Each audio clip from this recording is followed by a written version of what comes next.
Ladies and gentlemen, welcome to the Stand Up Speakeasy. My name is Sareth. I have so many shows going on that I forget sometimes which show is which, but I have a guest all the way from Orlando. Her name's Aimee LeCours, and she's a Florida stand up comedian, an improviser, a mom, and licensed mental health counselor. And she's going to be on my show at Fringe called the High and Dry Comedy Show, where we have no idea what we're going to joke about. What we draw is two topics, and we're going to riff for 5 minutes. I'm just gonna host. I'm gonna just put the comics to the fire. I'm just gonna just watch the whole thing go crazy. It's gonna be so much fun. You should go with us. It's gonna be this the May 18th at 8 p.m. At the outdoor stage uh, in the park out there at the Orlando Fringe. All right. Without further ado, at the Lock Haven Park, Aimee LeCours. How are you, Aimee? How are you? Hi, Sareth. I'm doing wonderful. Thanks for having me. How are you? Fantastic. Thanks for being my guest on the Stand Up Speakeasy. I'm so excited to be here. So Indeed, professional and fancy. I'm very excited to be here. thank you, thank you. It's a secret. I call it the secret stand up, like a speakeasy, like a secret club of stand up comics, if you will. I Yeah. love So it. it's a pretty cool thing at the end where we get to you get to nominate which 5 comics you want to see on the show too. So I love it. That's members only wonderful. club. We get Fantastic. wasted. Do we drink too? Am I supposed to be drinking If you on want a to, speakeasy? if you want to, I forgot to bring my drink, so it's gonna be a rough one today. It's fine. I'm sober. It's fine. I'm very unfun. So it'd be like a sober speakeasy. It'll be the saddest, weirdest little place on earth. We should make one of those. We should make a sober speakeasy. It's And just like there's soda.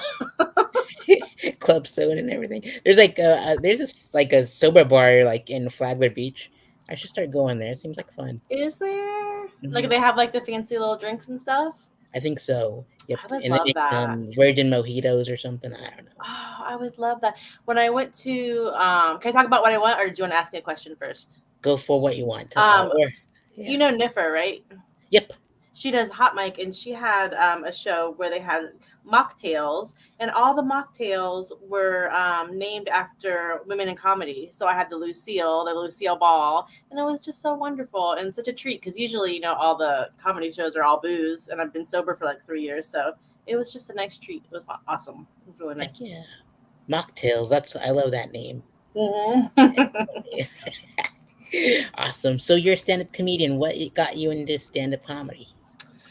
Oh goodness, yeah, I've been doing stand up for about 4 years now. I wanted to start when I was 6 years old. I got HBO at my house when I was six, and I saw the Ellen DeGeneres stand up, her special, her hour special, and I thought it was amazing. And at 6 years old, I wanted to steal all her jokes. I didn't know you couldn't steal jokes, and I was writing down all her jokes, and I was like, I want to do this when I grow up, and I want to do this when I grow up.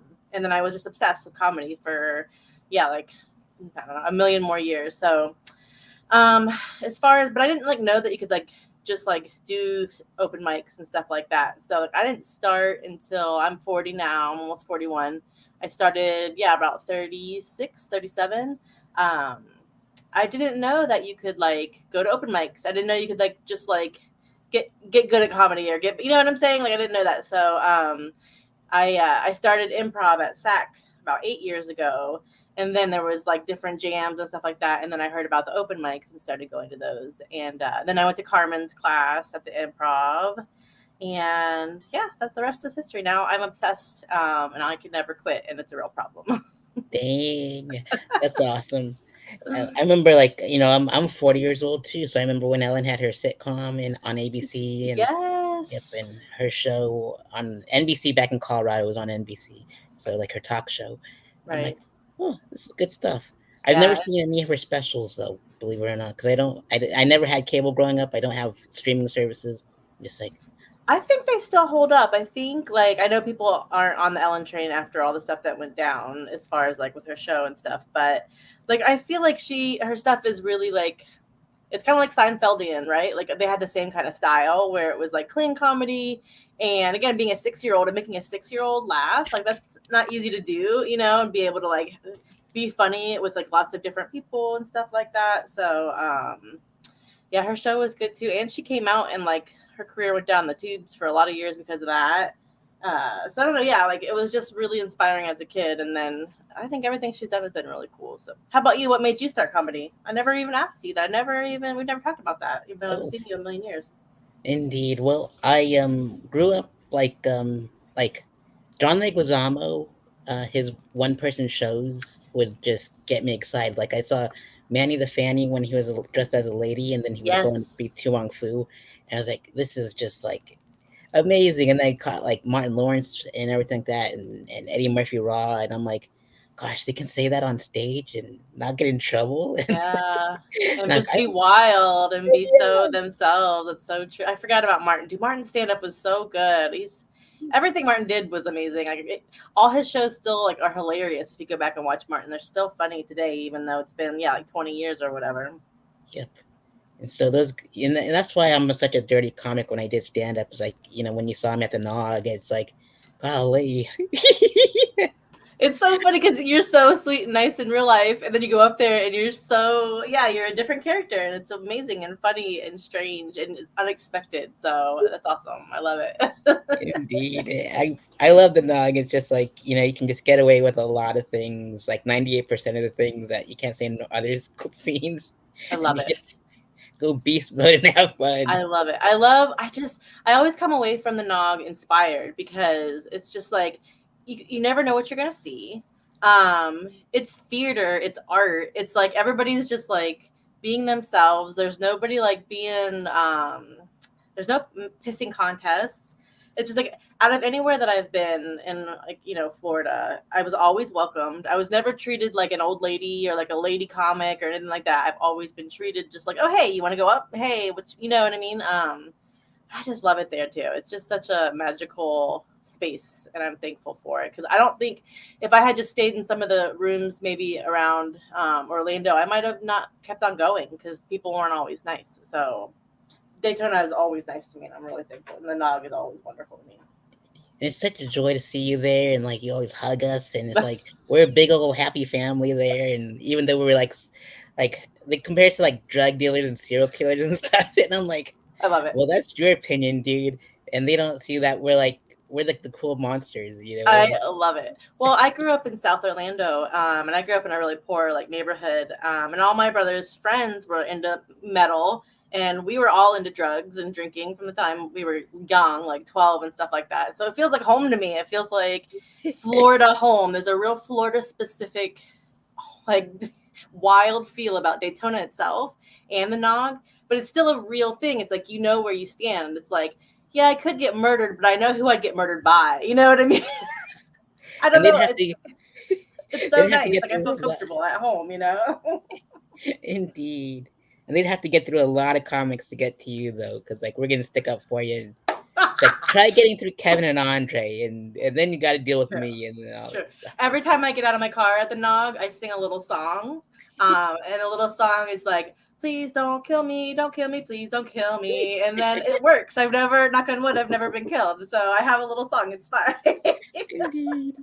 You Oh just got you man. look, but you watch your back, right? And then it's just like also, I'm a licensed therapist, so I spent 8 years going to like, DUI, like doing DUI groups, going to state forensic hospitals, being around people that were on severe, drugs and things like that. So, not that uh, I'm not really scared. I'm more like aware of my surroundings, and I kind of know what to do. And yeah, that's all you have to do in Daytona is just look around. That's it. Keep your eyes open. And I don't get wasted anymore. That's a good thing. If I was wasted all the time, I'd probably be murdered by now. Indeed. Like Eileen Warnos will come back from the dead and Yeah, then come after everybody. absolutely. Oh yeah, ghost. A ghost will kill me. That'll be how I go. It'll be a ghost at an open mic. It would be my luck. A haunted open mic. Indeed. Well, like the Nog gets haunted in three different places, so inside the Nog, so it's like Yeah, it could there's be three one of those. spots. That's so true. That is so true. I'm gonna write that down. A haunted open mic. We should do a little sketch about that. That sounds fun. That does. That does. Awesome. Yep. How Well, did so you many, end up at the Nog? Do you live in Daytona? I wish I live in Palm Coast, which is like 45 minutes north. I have to drive like at least 45 to an hour to like a mic to do 5 minutes. It's like, There's no uh, mics out by you or no shows or anything? nope. Once in a blue moon. And I'd much rather go to the Nog than anywhere else, anyways. So it's like it's my homeroom. It's true. It's a great space. It really is. Hmm. But yeah, it's pretty nice going there and being the DJ when I was a DJ and making it fun and all that good stuff. Are you still doing the DJ, or you're not doing it anymore? I'm not. I just stepped away. I retired from everything in February, so it's like for like my 10th attempt of retiring from stand up. But Hmm. I'm just hosting you all at the Fringe, and I'll just go over the rules, and then we're just gonna jump right in there. So, I'm excited. So we're gonna do. So you're gonna give us like a topic, and then we're just gonna write. Are we gonna write, or are we just gonna improv right away? we're gonna get everyone will write two topics like randomly that's in your head, and Hmm. put it in a bucket, and then I'll have like two buckets. So one's like one that you gotta throw away, and then uh, two that you draw out. Because I did it in Jacksonville with Marcus Crespo, and Christina Shriver produced it, and Hmm. it was called Hot Topic, and my topics were bag of raccoons and cruise ships, and so Oh, I I was like, love it. it's Cruise gonna be ships. super random, yeah. That's cute. I love it. So the first thing I thought of was Sandra Bullock on Speed 2. Like that was the first thing that came up to my mind. It was great. And then I I talked love about it. raccoons because like Super Mario 3 and like Mario and Luigi turn into raccoons when they put on the suit. It's like it just went off the rails. I love it. I I was like, really liked that movie. We saw it like the weekend it came out. It was really cute.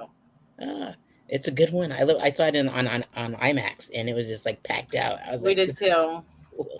My 11-year-old loved it, and she's like, "This is my favorite movie." And I was all worried because of like the Luigi voice, and all that stuff. But it wasn't bad. It was like they kind of used some slang, Italian slang here and there to make it feel Italian. They touched on it, so it didn't bother us that much. But it was really well done. And I mean, they're probably going to do a bunch more. Probably, it seemed like it was like they'll probably have like a few more afterwards. And I really liked it. Thought it was super cute. I'd hope so. I mean, like the last time I checked, they broke $1 billion worldwide. What was it? They broke $1 billion ticket sales worldwide. No way! I didn't realize that. Wow. So much money. They better make Zelda and all that other stuff. Castlevania. That'd be interesting. Like a Zelda movie. Yeah, that'd be Oh, awesome.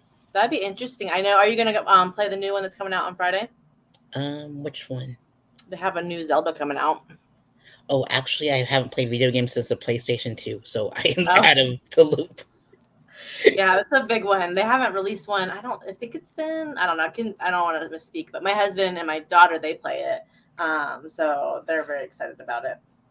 Zelda's too scary for me. There's too many ghouls and goblins. I need like a less. I only play Animal Crossing and like Stardew Valley. That's it. And like in Farmville, that's it. Like I don't want any stress when I play video games. For sure. None. I don't want to do anything. I want to walk around and I want to look at the sky and I want to like pick fruit. I don't want any ghouls. I don't want any jump scares. I don't want any quests. I don't want to do anything. Indeed.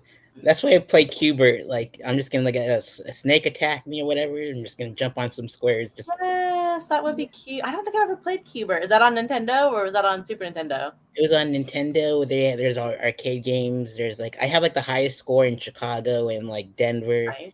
and Oh Pueblo gosh. West. Oh, that's awesome. So anywhere you can find a Cubert, you'll play it. Yep, that's Oh, like I love my it. Achilles heel. I love it. Mine is Galaga. I love Galaga. I'll play that anywhere I go. Oh, you got to go South to Pole. the Oyster Pub in Daytona Beach. There's Oh, this Pac-Man and Galaga on a yep. huge screen.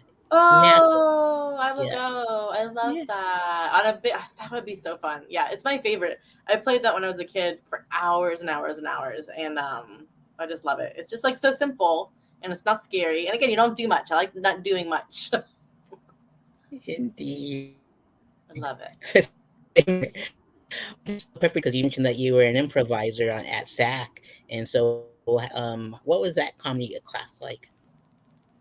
Oh yeah, yeah. So yeah, I've never actually like been a full player or anything like that, but I took classes, like I said, about 8 years ago. And I did that because I saw a movie. Again, I didn't know that you could like take classes to be funny. Like whenever I saw movies or I saw like stand up, I always loved it, but I always thought you had to like go to like New York City or LA, and I already thought you had to be funny. Like I didn't know again like it was a skill that you could build. But I saw there was a movie called Don't Think Twice by Mike Barbiglia, who I love. He's a great improviser and stand up. And I saw it and I was like, oh my gosh, I need to do that. Like, why haven't I done that? And I realized every movie, like comedy movie I ever loved, was by improvisers.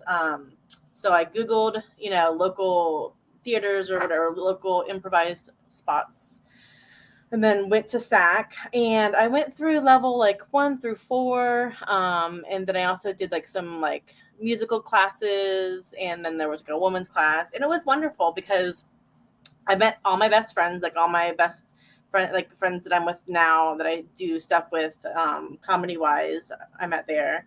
And it's just like, yeah, you just learn how to like be silly and learn how to, get on stage and like not think and play games. I don't know. It's like the only time as an adult that I've been able to like just be really fun and silly on purpose.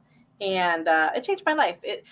Because I'm a therapist, so I think it's the closest thing to group therapy, because like you're actually going in there and you're actually like going through your emotions and like harnessing your thoughts and connecting with humans on stage. So I think SAC's awesome. I love it. And if it was closer, I would go again, because it's like an hour 15 for me out in Deltona. If it was closer, I would definitely still be going to classes there. I'd go there forever. It's awesome. Most definitely. I love Indeed. it.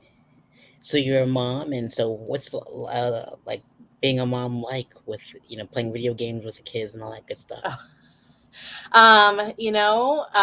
It's wonderful.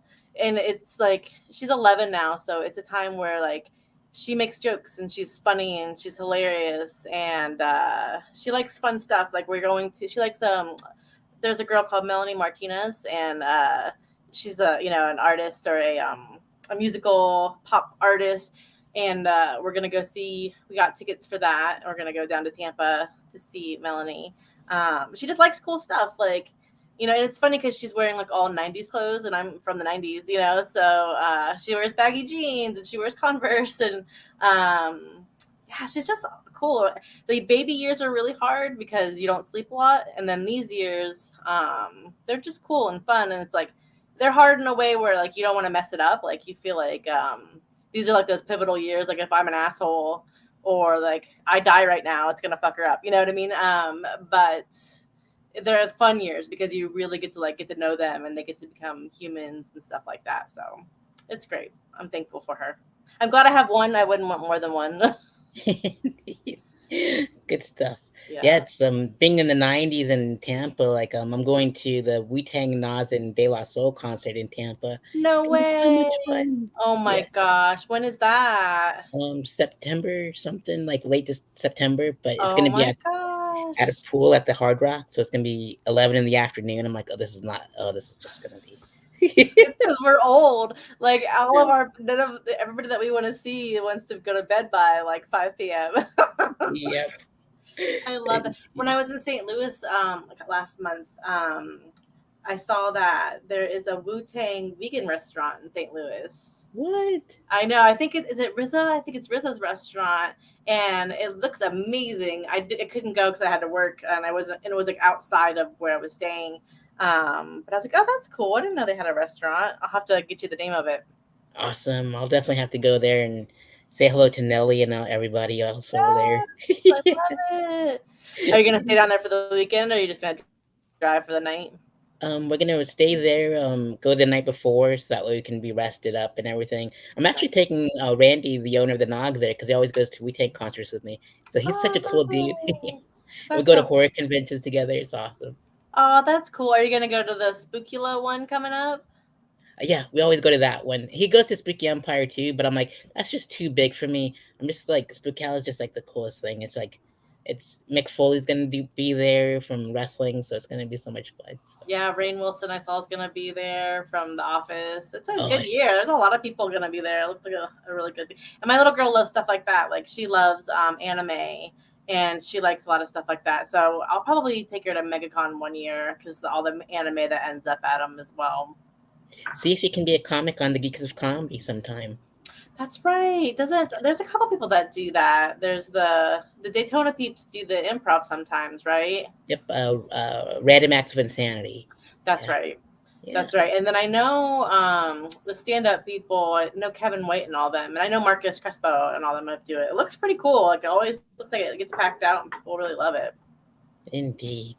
When I dress up as Wu Manchu, I do music and superhero jokes because it's like the only way it can be clean. Sometimes there's like dirty stuff, but Right. I put one of them. I did one at Beachside Retro at the open mic, and they were just like loving it. It's just I like love it.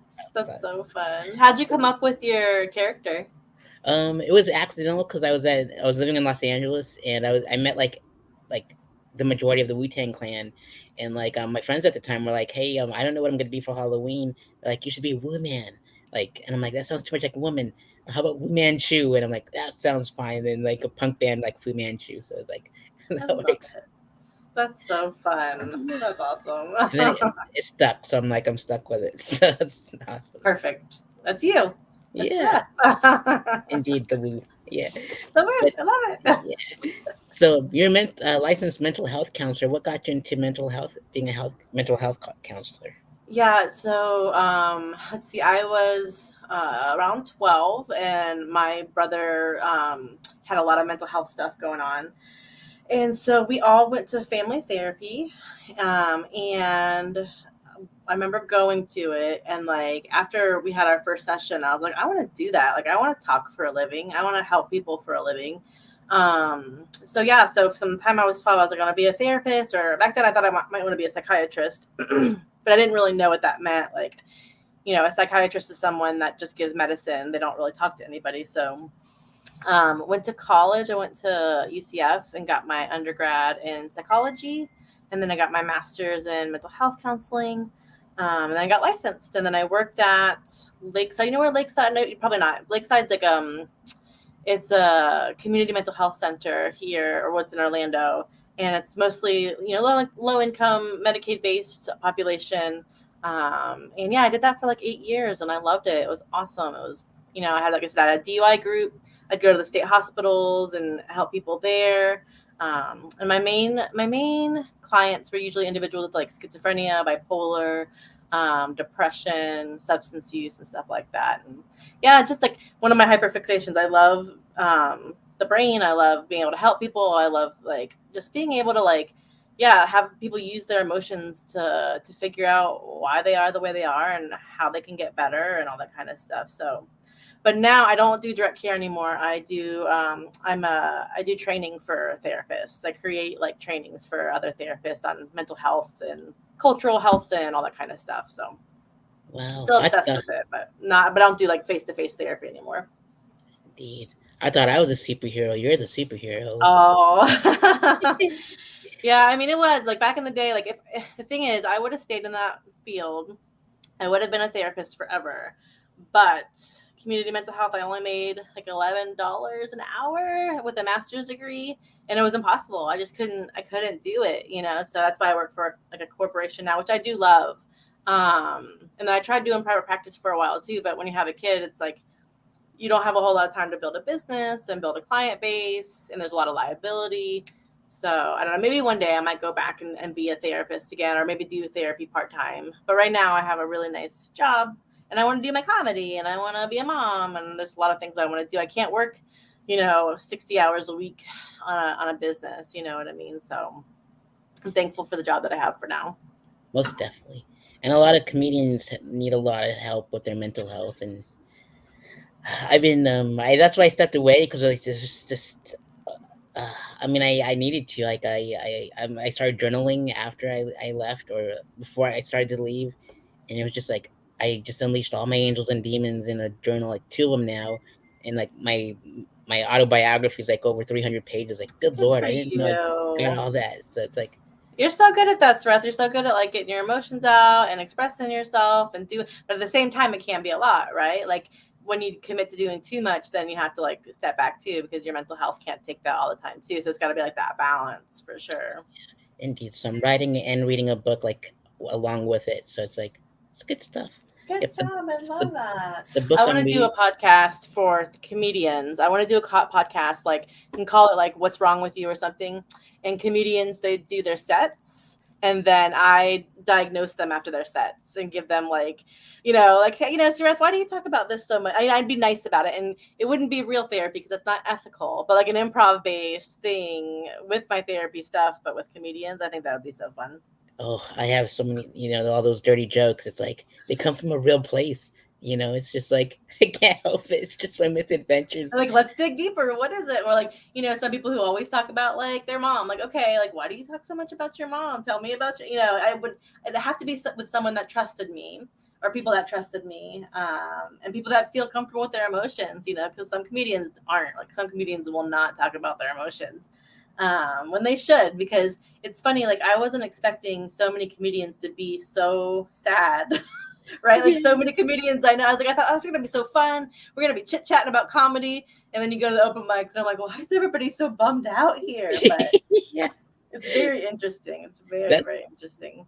that's why whenever you go to the Nog, I'm in the corner and I'm like arranging the music and everything. I'm just like, I'll just be myself here. If anyone wants to come and talk to me, they're more than welcome to. But um, I don't know. It just helps me get in the zone and everything like that. So, but yeah, I'm reading What? this book called "How to Survive a Day Job Uh While huh. Pursuing the Creative Life," I love it.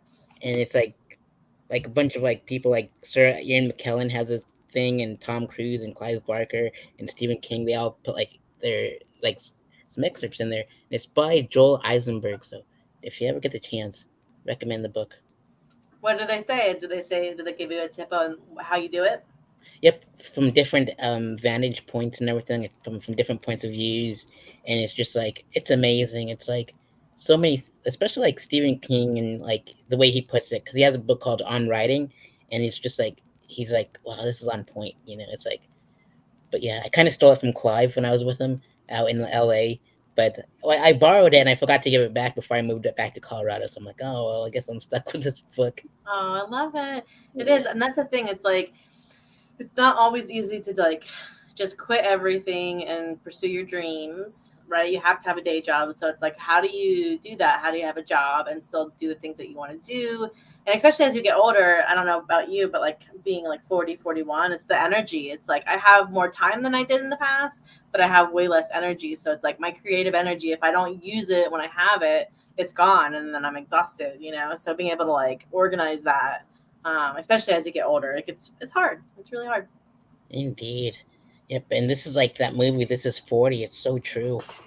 Yep. Yeah, Yeah. it just happens quickly, and I don't take care of myself. Like, I don't eat well, I don't exercise. I smoked for 10 years. I did drugs and alcohol for most of my life. You know what I mean? So I'm like, why do I feel so bad? I'm like, oh, because you didn't do anything you were supposed to do. So I'm trying to like turn back the time now. Um, but it's hard. I had a good time, and now I'm exhausted. Same here. Like my creative energy was in Los Angeles when I was a concert journalist, so I'd get paid to go to concerts, and so that would take up all my energy. I'm like, this is just every single night, Sunset Strip almost. It's like I so love intense. it. And I I'm did that trying. in college too. I wrote for Access Magazine and then the Tribune here when I was in my undergrad in college, and it was awesome because I got to go to shows for free. I got to interview people that I got to interview. Dave Attell. I got to interview the Killer. A bunch of cool people. And it was awesome. And I was out 3 to 4 nights a week. And yeah, you get to go for free. I got to go to South by Southwest for free, which was great. It was awesome. It was so fun. That's awesome.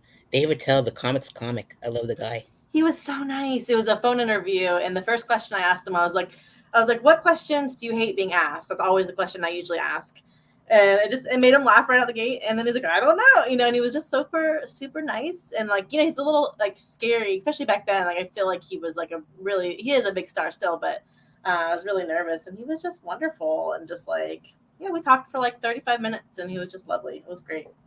Indeed. Yep, I had to get this book from Clive, and so when I was working at AT&T, it was just you made so much money, but it was so draining. And so I was like, well, I shouldn't have said that AT&T. I should have said like a cell phone company. It's just like, rewind. It's stuck there, but It is a day job, and I guess that's the goal, right? Is like finding a day job. If you have to have a day, well, one is being independently wealthy. If you can be independently wealthy or marry rich, that's number one. If you can do that first, right? But if you can't, like if you can find a job that fills you up, like my job now, it took me a long time to get this job, But I get filled up from the job because it's fun for me. I create trainings for therapists. It's something exciting. I've had jobs where I left and it was just like I wanted to die. You know what I mean? And like then you can't do anything afterwards. So I think that is like the key is if you can find a job that doesn't steal your energy, or fills you up and gets you excited, even if it's not what you necessarily want to do, like, if it's not comedy or something like that, that's really the key. If it's possible, it's not always possible. I mean, it's not easy to do, it's really not. Indeed. It's and like all my coworkers are like, yeah, this is the dream killer. It's like so I made sure that I never went home in between all my other things that I had to do, like either concert journalism or my apprenticeship or whatever. It's like if I went home between those, I'm just gonna stay on the couch and not move. And so I Yeah. just went to the concert to cover it, and then came back home at 2 in the morning just to go back to work at like 8:30 in the morning or get up at 7:30. It's just like, so rough. Yeah, But I I'm mean, glad it's over with. you got to keep moving, like, because I felt that way when I was a kid too, because like if it's like physics, right? Like whatever is in motion stays in motion, right? And then if Yeah. you stop, and that's what happened to me, like, before COVID times, I was out doing mics probably 3 nights a week and working and being a mom and all that kind of stuff. And then when COVID happened, we stayed home. We stayed home for 2 years. We didn't leave the house. And so after COVID, getting back out, getting back to mics, getting back to the world, I gained like 60 pounds during COVID. So it's like, oh yeah, once I stopped, it's not been easy to like move again and get back out. And I'm just now kind of feeling normal again. And it's been, over a year since we've all been back out, or, a year and a half or so. It's hard. Indeed. I gained some weight during COVID too, but it's more to love. More pushing for the cushion. I love myself at any size. But the only thing that sucks really bad is that I had a whole like 6 minutes of losing weight, like on my like a bit about it, and I can't do it now. So I had to like write more material. I can't do that because I gained all my weight back, and I tried to like do jokes about it, and it never works. So I can't either do the jokes or I gotta lose the weight again to do those jokes, and it's a pain in my ass. Yeah, it's so much pressure. I'm just like, I'm just loving and fluffy and I'm That's happy. it. Love Yeah, yourself at anything. Just love yourself. Absolutely, I agree. indeed. So, and you are dangerously supportive. And That's that's, me. Smoke them if you got them. Eat them if you want. Live yeah. your best life. Jump off a bridge if you want to jump off of a bridge. You jump off of a bridge. If you get offended by any of our jokes, there's the Oh, sorry. oh, Yeah, trigger warning. Sorry. yeah, the nog. Don't jump off a bridge, please. Call for help. Please call for help. Oh man, but yeah, 9 out of 10 times you're always there for us, and that's what I love about you, and that's why I love having like people as you as my guests on shows, like whether it's like at my festivals or on a show at the festival at the Fringe or something or Yeah. wherever it may be. It's like you're always awesome, like doing awesome things like at the library and all that good stuff. But you Oh, said 9 out of 10 times you'll have a snack for people if they in your purse. So what kind of always. snacks do you have in your purse? I usually have a jerky stick because they can go anywhere. And then a lot of times I'll have gum. Sometimes I'll have a little Debbie snack of some kind. Sometimes I'll have water or I'll have a little juice box. If my kid's around, then there's lots of snacks with me, right? There'll be like the little squeeze pouches. There'll be goldfish. In my car too. If my car's nearby, there's always going to be like at least probably be a sandwich. I do bring peanut butter and jelly sandwiches around with me too. I don't like to be hungry. I don't like people to be hungry around me. So, yeah, I will always have a snack. I stopped doing granola bars. I'm kind of over granola bars. I wish I liked any of the bars. I don't like any of them. I don't like a granola bar. I don't like a protein bar. I just don't like them. Me neither. Yep. What about you? What kind of snacks do you like? Snacks. I love mixed nuts. Like I have like a big old jar from Walmart, and they're like the deluxe one where like there's hardly any peanuts in there. So it's like Mm-hmm. almonds and like pistachios and everything. I'm like, oh, that's heaven on earth. And that's the only thing that I like. I used to love like fruit roll ups, and whenever I go to Bucky's, like keep me away from the turkey sticks. Like just get me the jerkies They're too. so good. They're so good. Yeah. I didn't eat those until I was older. I didn't like them when I was younger, and then I don't know. Like the last couple years, I've been really enjoying a jerky. or yeah, like the sticks of some kind. Those are really really good. Mm, those are excellent, Hmm. and you can take them anywhere, and they last forever. They do. They do. I need to start learning how to make those at home because like that's a lot. Like like Bucky's charges a lot, but it's totally worth it though. It's like They all do now. The prices for jerky are nuts now. If you get the bag of like, I like the teriyaki like little jerky snacks or whatever. It's like $9 for a bag at Publix now. It's insane. So yeah, I don't know if you have how do you dehydrate meat without getting yourself sick, but yeah. It's like I miss that one infomercial where you can set it and forget it. It's set it and forget it. Oh, I miss infomercials. Isn't that so funny? Like that was such a big part of our lives, and now you never see them anymore. never need. I miss QVC and all that stuff. I all love the all the stuff that was on TV, like when you're up at night and there's nothing else on. Like yeah, like when they play the Enya CD or whatever late at yeah. night, you know. Do you sing along every time they switch the song? Like like Columbia House or whatever. They Every time, every always. time. Same Yes, here. Even if I didn't know always. the lyrics, I'm like, I'm gonna skip that song and get to the next ones. Always. And I do so when I was traveling they had like MTV 2. So if you have MTV 2 now, it actually plays videos like the old videos, and I was like, man, I miss this. I miss like watching music videos late at night, like 120 minutes and stuff like that. I miss that. It's just not a thing anymore, It just it was such a big part of our lives for so long, and then it's not even there anymore. It's so strange. It really is. I mean, I didn't stay up that late, and when we did get cable, I was like TRL and 106 in Park and Rap City, and I was like, that was like my era when we had cable. Like my parents left me with like Judge Judy and Ricky Lake half the time. I remember Judge Judy. Man, Judge Judy. Yeah, Ricky Lake. Gosh, that show was on forever. Those were some wild, wild shows. There was Ricky Lake, and there was another lady too, Jenny Jones. Did you watch Jenny Jones And too? yep, yep, they were my babysitters, and that's why I don't speak broken English because they like I learned how to talk with them. It's like you are not the father and all this other stuff. Yay! Yay!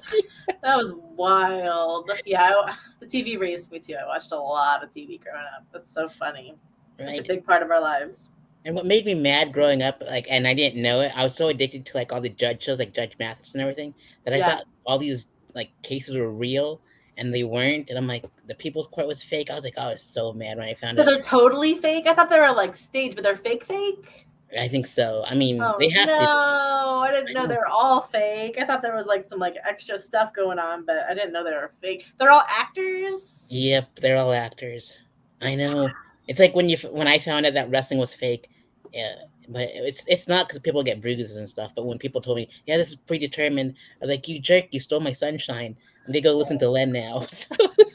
Steal my son. Well, what I've heard too is wrestling is like improv, right? It's like same kind of thing. It's like you have stories or loosely based things that need to happen, and then you fill it in while you're on stage. So there is like just like improv and comedy, like to be good at that and to make it look like it's improvised. It's a skill. That's what wrestlers have too, to make it look real. That's a craft. It's amazing that they can do that and not get really hurt and not hurt somebody else and keep that energy up and all that kind of stuff. So they're amazing, amazing Indeed, artists. I agree. So you've performed at the Orlando Improv. Who was all on the lineups when you performed there, and what was the energy like, and all that good stuff? Oh, at the Orlando Improv. The last time I did the improv was for Florida's Funniest this year. I think that was in January this year. And there was, I think, about 13 people that got to do that for Orlando. And so I know Jay Pa and I were the only women on that one. But who won that one? Donald won the one down south. Oh, Joe Latham won that one. He's so funny. He did such a good job. And Dwayne, I think, was on there. Ken. He's always with Ken. I forgot his name. Williams. Dwayne Dwayne. Williams, that's who it was. Yeah, he was. I think he came in like third. He was hilarious. Patrick Sisk was on that one. That was a good show, and that room was packed. That was so fun. We only had 4 minutes to do on that one, and I was happy with my set. A lot of my girlfriends came out and supported me on that one. So that was the last time I've done the improv, and it was awesome. That was so fun. I love doing that room. It's so special. It really is. There's a vibe to it that's awesome. And I produced one show there, and I did the Florida's Funniest one year, And like I when I produced a show there, I forgot my Beatles joke, that the West Hollywood trip. And so like I came back to the Florida's Funniest to do it on stage. I'm like, all right, I don't care if I win or lose. I just had to get this on the stage. And then I like love the it. lady that puts everything together, Renee or something, she's like, you scarred me with that joke. That's funny. Well, at least she remembered you. That's great. She sees 1,000 mazillion comics, and the fact that she remembered you and remembered to say that—that's awesome. That's what you want to be. Yeah. That you want to be memorable, don't you? Oh yeah, most definitely. What And year just was that? What year did you do Florida's Funniest? I don't know, like 2 or 3 years ago or something. But I had to go back to all I ever wanted was to be on the improv stage at least once. And Yeah, the first time absolutely. around, I got lucky, and then the second time, I was just like, I just need to tell this joke on this date. I forgot about it the first time around. It's so good. Yeah, the first time I was there because I took Carmen's class, which was so cool. That was I wrote a lot of stuff, and if it was closer, I would definitely go back because just being in that atmosphere of people writing and doing writing stuff together, I love. And then they had a women's show that Ken did for us that helped us book, so we did one there. And then we've done some of the stuff on the Fat Fish Blue too, but it's called something else now. I think it's called like the Laugh Lounge or something. I haven't been over there since they've redone it. It's so far for me. It's like an hour and 35 minutes for me from Deltona, so it's like I try to get out to the mic, but since there's a bump list on Thursdays, I don't always get up, so it's hard for me to get out there and not get up. So I and I've been feel you. really trying to get stuff out here. Like I'm in Deltona, so I booked that show in Sanford, or I've been trying to, anyways. And then I'm trying to get stuff closer to me, so I don't have to drive so far. I feel your pain. I You feel your do, you pain. sure do. You know what I'm saying? You absolutely Yeah. do. So many people are so spoiled. It's like and they can just go walk down the street to get to a mic, and I'm like, gosh. And then like Kermit, he was like, dude, you're everywhere, like that movie, Everything Everywhere All at Once or whatever. And like I'm pretty much that. It's like I have to be because like there's nothing around me in forever, so I had I to do. love that movie. Did you see that movie? I did. It was so Oh, gnarly. I cried. I cried both. I've seen it twice, and I cried and I cried, and it's so beautiful, and it was so well done, and the acting was so good, and the music was so good, and again, like being a mom, like all that, like that stuff in there, and like being an older lady, and like following your dreams and wanting to follow your dreams. Ugh, I'm gonna cry talking about it. I love that movie so much. Yep, and the hot dog hands and everything. It's so funny. Oh my god. And yeah, just like the way they edited things to make it so the way it moved so quickly, and then all the martial arts, and god, I loved it. It was one of my probably favorite movies of all time. And I won't when I go see a movie, I don't want to know anything about it. So I didn't know anything about it when we went. So I just knew Jamie Lee Curtis was in it. And then when I saw it, I was like, "Oh my gosh, what is this?" It's so, it was so strange, but then it was just so good. So I loved it so much. Same here. Same here. I love it. And you were on the Second City stage in Chicago, and I've been to Chicago twice too, and that city is beautiful. I don't care how people say how violent it is. It's a beautiful city.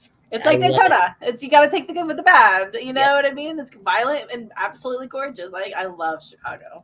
I love. hmm Did you go for fun or for work? two. I was on the Red Line Tap when there was a bar. They had a show there, and I got to perform at the Annoyance Theater when I was out Yay! there, and it was just so awesome in the little black box room. And so I Candyman's like my favorite like movie of all time.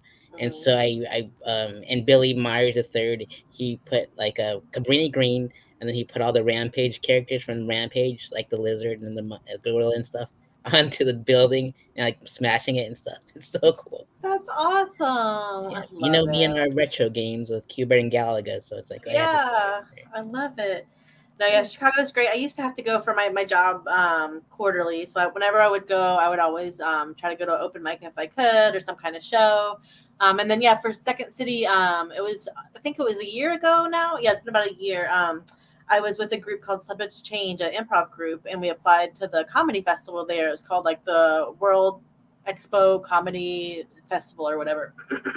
And so they had us on the Second City stage, and it was just magical because you get to go backstage, you see all the pictures of like Chris Farley and like Tina Fey and Adie Bryant, and to be on that stage, it was just so cool. And it was like sold out. Like they booked the whole festival really really well because it was It was that stage. It was Annoyance. It was Laugh Factory because it was improv and stand up, and then one other one. And every single show I went to was like totally booked out and slammed. So it was so wonderful and special. And yeah, we just opened up for another group that was like a musical improv group, and it was so fun. That was like a chance of a lifetime. So that was awesome. That scene is amazing, like the comedy scene. And when we were in quarantine, and then I had to like find a way to use my journalism and reach out to Chicago comics. There's like 100 Chicago comics that I interviewed. One wasn't happy with me because of his bio, but it wasn't my fault. It was his bio. So it's like, Right, right. Not your fault. make sure you write your bio perfectly and like leave all the unnecessary stuff out of I it. agree. That Indeed. scene is awesome. Like anytime I go there, everybody's like, they always talk to me. They always interact with me. They always, we follow each other on social media. There's a guy that came down here from Chicago named Tyler Ross, who I met through Larry Fulford, who I have a show with coming up from Chicago. And he's about to do his own album. And he's just so nice. Like, hey, whenever you need something, just like nice. That whole scene. And I know Rue is from there too. So she's up there right now, and I keep on saying I want to get up there too. So I will. I'm gonna probably book something up there, maybe in fall, just so I can get up there and do some comedy. And it's nice to be around a different scene and different places and different people. It's get that new life in you. Oh yeah, most definitely. Yeah, I got to interview Tyler Ross on the Stand Up Speakeasy. So Oh if you get the chance, no way! check out I his interview. will. I will. I will. Yeah. Yeah, the stuff he does is so cool, and he does like he's just funny. And so the show that I did with him and Larry was at Little Indies, and Tyler brought like I don't know, it was like 25 of his family members to Little Indies, and they were amazing. His grandma came, and she was so funny to me. She's like, "I really liked you. You are not dirty like all those other ladies." She was so sweet, and they were just so wonderful. It was just an awesome experience. It was so fun. Oh goodness, I remembered when I went on tour called the Dirty Son of a Peach tour, and like Zach Bennett hosted the Flagler Beach Room Breakaways, guest hosted, and I went up there and did dirty jokes, and they were not having it. I was like, Yeah, that's a conservative area a lot of times. I've done breakaways a couple times. Yeah, that's the thing about Florida. It's so weird. Like you think like some places can be like Tiernanog, the wildest places ever, and then you go to some of the coastal areas and it's just so conservative. You just never know what you're gonna get. That's happened to me in some of the Melbourne rooms too, some of the Cocoa rooms, and then yeah, when I did breakaways, it was a little more like tight butthole. Am I allowed to say that? yes, So. indeed. I don't. You know how I am with my stuff, so I'm just like tight butthole it is. But I mean, now that I've been doing it for a little bit, I still consider I'm still very new, right? I've really only been doing comedy really for 3 years because I took a year off between, on COVID times. But now I kind of understand how I can like do my set in a way where I can still do like, more like not dirty, I'm not super dirty, but I don't know. I can kind of tailor myself in different ways when I start my set and then ease into the other stuff. Most of the time. Sometimes you just can't. Sometimes they hate you no matter what. It's like they're just Yeah, not everybody's going to like you. it is subjective for sure. Comedy is Always. subjective. Mm-hmm. So Always. I'm glad that you're starting to book locally in your like Sanford and such, and like you book there, you host local shows, you promote women in the LGBTQIA plus voices in comedy. And what are some of your shows that you've had like an all women cast and an all LGBTQIA plus cast? Like, what were some of your favorite shows that you did? Yeah, so we got a good show coming up this weekend at Unfurl in Sanford. That has a lot of women on it. I think we only have one guy, and that's Rob Smiles. So I'm excited to have that. We got Andresia, we got a Deanne. That's going to be so fun. I've done improv, so we just recently did a bunch of improv at Nitro Theater. That was with Rue and Niffer. And we've been doing some improv, call ourselves the Birdcage. And that was a whole 5 or 6 weeks where we did improv and we competed against other teams, which was really fun. And then as far as how I book, yeah, I just try to book people that I think are funny first. That's always the most important thing. And then I just try to make it I think a lot of just diverse voices are funny, right? So there's nothing, wrong with 10 white straight men doing comedy. There's nothing wrong with that. It's There's nothing great. wrong with it. There's Right. nothing wrong with it. It's fine. But I just get bored. I get bored hearing about the same white guy's wiener. You know what I mean? I just do. So I try to like think about like how I want to, have my show. And so like this one for Mother's Day, I made sure to pick, people that either were moms, have mom material, and I kind of book it to where like you know how it is, like you curate your show in a way. And then I did a Galentine's show, and that was about people that have material about friendship and your gals and your pals, and so yeah, I just I try not to ever pigeonhole anybody, and everybody's welcome, but I just try to get different types of material. I love it. Like if someone does, music, like Deanne, Elaine, she does ukulele.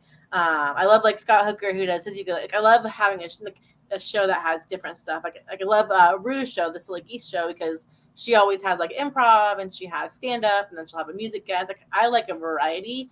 I kind of sometimes I get tired of like, just like a bunch of comics, because when you know how it is when you're a comic and you watch comedy all the time, you just want to kind of mix it up a little bit. So yeah, just try to like keep it fresh and new.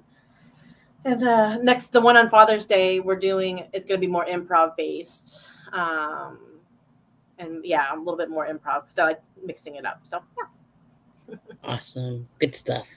If I feel you on that one, especially like when I'm at like front row with the DJing stuff, like I sit through everybody's set because everyone has a music cue, and it's pure torture. And I'm like, I'm so glad I don't do this anymore. It's a lot. Like, when I loved comedy I loved stand-up comedy my whole life, and then now that you do it so much, it's hard to love it, and you have to find ways to make yourself love it again. And yeah, it's just really strange. Like, I don't know. Like I miss being just a fan of comedy. I really do. I miss that because if when I used to go to open mics or when I used to go watch a show, I loved it all. I was like, this is so fun and this is so great. And now after you've been in it a while, you're like, I can't listen to this person again. I can't do it. I can't hear this again. And I know people feel that way about me. It's not like I'm great or anything. It's just like anything, it becomes a job. So trying to find a way to make it not a job is your goal, and not get too exhausted by it. Because it'll make you sad and tired. Yep, sad panda. Oh man, and like I wish like there were times where I wish I smoked cigarettes, because now I know why people comics go out for cigarette break comics. I'm like, I miss that. I used to smoke, and that's the thing. I'm sober now too, right? So I don't drink, I don't smoke, I barely drink caffeine anymore. So, but what I will do is I bring my phone, obviously, but I also bring stuff to write. So like if I'm going out like to a mic, I'll try to make sure I'm writing while I'm out. So that way, at least I'm doing something, because that's the thing. Like I just don't have a lot of time. So if I am out, I want to try to be creative while I'm out, some kind of way, because it's not easy to stay creative just at a mic all the time, because you know how it goes. oh yeah, I've seen Jacksonville scene, Daytona's, Orlando scene, and everything in between. So I'm like Melbourne scene. I'm like, oh, so much driving. Yeah, it is. I wish they had better like trains and stuff. Like I wish they had a train to like Tampa. I wish they had a train to Jacksonville. I would definitely go to more scenes if it wasn't so hard to get there and so expensive to get there with the gas and everything. It's a lot. Yep. And then you got to take broke comics that don't have any gas money and they want to carpool with you. It's like, I say no. And then like I have terrible social anxiety. So like being in a car with someone I don't know for hours, no, I can't do it. I'm not gonna do it. Sometimes they smell bad too. It's like, oh. I can't do it. I'm not gonna do it. Nope. Yep. You know how some comics are. Some of us have really bad hygiene. I rarely smell sometimes. I'm just like, it's the Asian in me, I guess. I don't know. I don't know. I can't smell really well. I can't smell or hear very well lately, so I don't really smell it. So it doesn't bother me too much. People don't get too close to me, so it's fine. I'll get a little hug here and there, but I don't know. I'll have to ask you who's smelling, because now I don't know who's smelling. That's funny. Oh, I got a list for you. All right, cool. I'll catch you after this and ask you who your smell list is. That's funny. I don't know. No one's really smelling to me. That's really funny. Like you get a Hopefully it's not me. Hopefully I'm not stinky. You're not stinky. No, you're not. You're totally fine. Okay, good. Great. Yep. Awesome. So I you love it. currently produce and host holiday comedy at the Unfurl Collective in Stanford, Florida. How did you connect with them? So there's have you ever heard of the Swamp Sisters? Um, they are a bunch of women or people in Orlando that do a lot of band stuff, and they had me do Fringe like 4 years ago or something like that. So I got connected with them, and I'm doing that again this year. I have a Fringe show with them as well, but and so Bunky, she runs all the events out there at Unfurl. Her and a guy named Jim Faraday run it, and we went out there. What did I go out there for? I go to Stanford a lot because it's so cute and fun. Um, and again, it's not that space. It's just a really cool space. It's like an old barn that they converted into like an art space, an art shop, and then an event space. And so I was like, well, let's try to see if they want to do anything here. And so Galentine's was coming up, and I was like, hey, do you mind if I do this here? And yeah, and so basically, I like the idea of celebrating holidays. Like I'm atheist, so I never really have a reason to celebrate most holidays because most of them are religious. So this kind of gives me a way to like celebrate and be with friends and do something fun. And yeah, I don't know, I love it. It's fun. It's been a really nice space, and if anybody has like something they want to do there, they're always open to like just do cool stuff there. So Oh, that's awesome. yeah. Indeed. And so you got involved with the center for the Swamp Sisters, and we're raising funds for this the Center Orlando today with our interview. And so why did you pick the Center of Orlando to raise funds for? Absolutely. So yeah, that's the Swamp Sisters. That's what we'll be raising money for at Fringe this year and online. They picked that one this year because they offer 4 free counseling sessions for individuals in the LGBTQIA community and allies, and they just do a lot for the community, and it's a great organization. So, and they're also doing stuff with like the Zebra Coalition and stuff down there as well. So they're just always doing something to help people down there. So yeah, we're definitely raising funds for that, and it's awesome that you do that on your podcast too. That's awesome. Heck yeah. Yep. And I was like, I don't know where that came from, but like when I was doing interviews like coast to coast, and all the comics were out of work, and I was like, all right, give me all your Zelle, your PayPal's, and the cash apps, everything. We'll put all the handles there, and then while we're at it, we're gonna raise funds for like every like thing that you like are associated with or have like a huge feeling for, like that you love, like that's a nonprofit or a charity that have trouble raising funds. So when people go watch these interviews, they just click the link and just donate whatever they can and all I that love good it. stuff.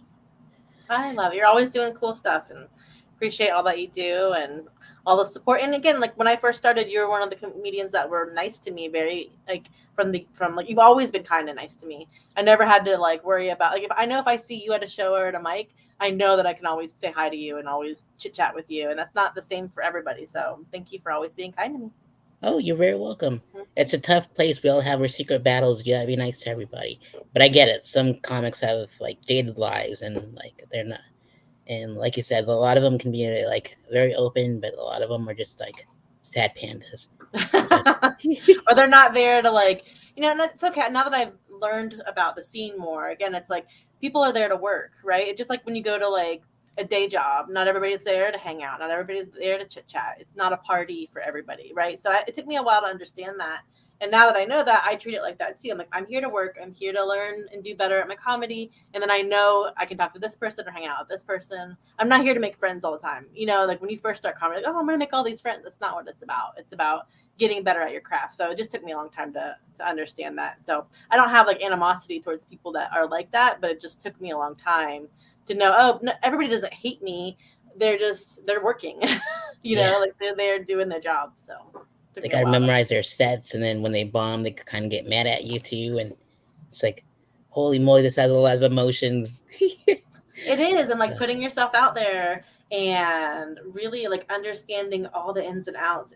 People think that comedy is like, oh, you just get up there and talk, but there's just so much to it. It's one of the hardest things I've ever done.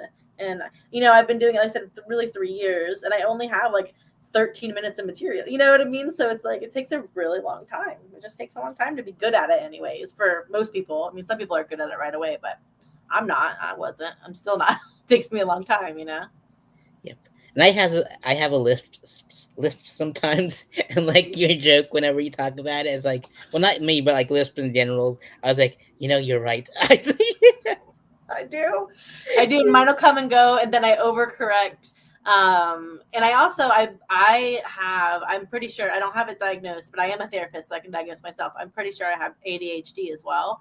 And so sometimes I'll think that I said things and I didn't, and I'll talk really fast, and I'll be like, oh, and so to do that in comedy, people don't understand what you're saying. So I've just had to learn to like slow down, understand what I'm saying, remember what I'm saying, also get over my stage fright. I had terrible, terrible stage fright when I started. I wanted to cry every time I was up there.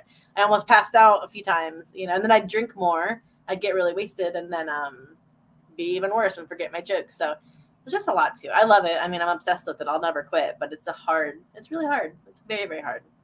most definitely, indeed. So I usually ask like the usual questions, but I'm like, I'm just gonna start season two without asking the usual questions. When I did like the Cutie Pie interviews, those were my usual questions that I asked everyone. But I'm just like tired of those questions. But Yeah. I'm glad like this interview flowed, and so the stand up speakeasy, the secret society of stand up comics, and so you have to be invited in. We're like a members only like live stream, like Love it. so. Name five comics that you'd like to see on like a future episode of the stand up speakeasy. Okay. You already have Rue, right? Yep. Do you have Niffer? Not Niffer yet. Sims. So Niffer Sims for sure. Larry Fulford. Also, we have a show at Will's coming up in 2 weeks, which is going to be like a stand up with Ken Miller and Sean Finnerty, which is great. So Larry Fulford. You already have Danielle coming. You're doing Danielle today, right? Yep. You probably already have all the Daytona people. Oh gosh, who else do I love? And there's so many people that I love. Oh, you already have Alex Venti. Not yet. Alex is probably really fun. Yep. How many have I said? Have I said three? Said two? I Said guess three? I'll have to play this back so I can. And I already interviewed Larry when he was like, as, but I don't know. Oh crap! So you already did Larry. I'm trying to think of anybody new. Oh, have you had Jess Searly yet? Not yet. She's wonderful, Okay. so funny, and she does podcasts too. She's very funny. Um, and have you had Ash No, Cash, Ash MK? I haven't yet. Nope. So And she's a good then one. she's a good one. I think that was it. And then if not Alina, have you had Alina? Yep, I've met Alina Alina, but I haven't Siddiqui. interviewed her. Yep. Alina Siddiqui is really funny. So there you Yeah, go. I think I said like 7 people or like. that works for me. So yeah, thank you so much for being my guest on the Stand Up Speakeasy, Amy. That's awesome, and I'm so glad that we got to chill and hang out and interview and promote our shows at Orlando Fringe High and Dry Comedy Show happening on the 18th at around 9 p.m. I believe.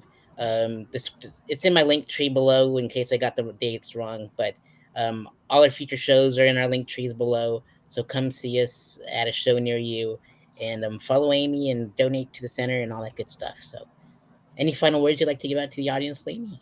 Oh no, just thanks, Sareth. Thanks for all you do, and thanks for having me. I appreciate you. I appreciate you and thank you for everything and all that. Thanks for everything to Julie Newmar too, to that Tu Wong Fu Oh, callback. I love it. Awesome. I love Thank you it. so much, Amy, and we'll Thank see you you. all on the next episode of the Stand Up Speakeasy, which is in like a half an hour. All right, we'll see you later. Bye, Be Sareth. safe, everyone. Take care, Amy. Be well. You too. Bye. You're welcome. Bye.